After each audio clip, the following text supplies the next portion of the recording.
import it. I have already uploaded it here. So this is a zip file. So if you open this zip file, now see, we have the kind of icons for the different entity, like for doctor group. If you open it, it will look like doctor. Here we are not able to open, I think. Okay.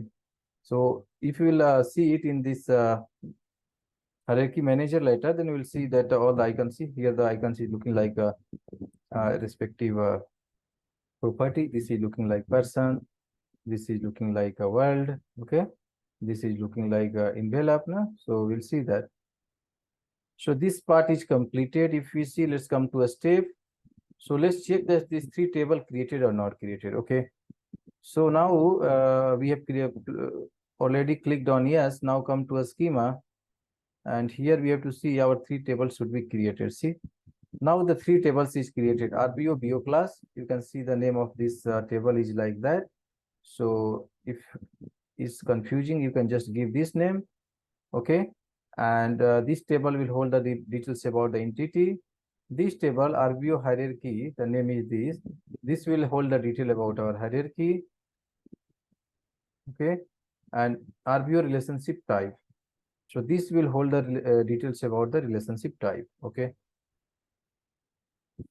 So this is a three table we have. Okay. In this three table, few columns are important, like this in RBO BO class.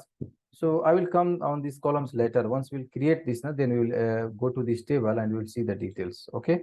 So for time being, just try to understand these three table created by MDM for starting the hierarchy setup. Okay. That's it. Now we'll come on these columns later.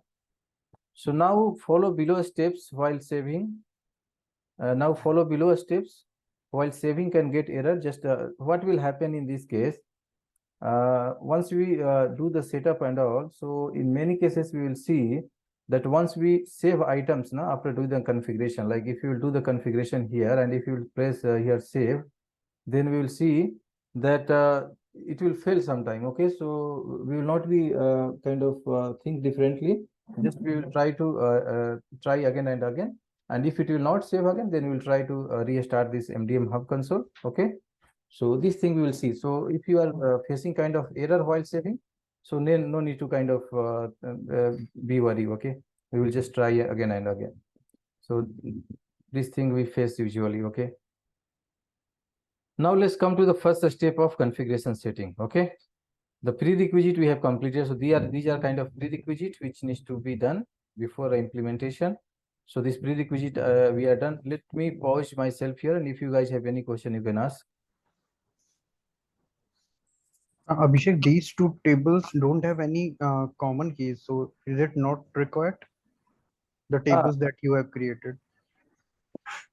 This one, right? Yes, yes. Yeah. So in the configuration, these steps what we are going to follow. So after following the steps, we will see some common column will be created in the upcoming steps. Your question is valid, but once we will follow these steps, now we will see some common column will be added in both the tables so that it can connect each other. Okay, so this is, I think, basic difference also between relationship and hierarchies. Basic, sorry, please come again. No, if we define relationship also, so that is also looking kind of same, but in that we define one common key. So see, actually that place, right? You are correct. That place we had not defined hierarchy. So for defining hierarchy, we have to follow all these steps. No? So once we follow all these steps, so we'll see at some places some common column will be added. So in hierarchy, yes, we have to follow this. But in relationship, since we are not following hierarchy configuration setup in relationship, so we are adding some kind of common column so that we can define the relationship by ourselves. No? So that relationship which we are defining here, like within the base object here. So this is same like this, but yes, we should have, if you are not going for hierarchy implementation, then for defining relationship, we have to make sure that we have some common key so that we can connect each other, right? Which we saw in the previous classes.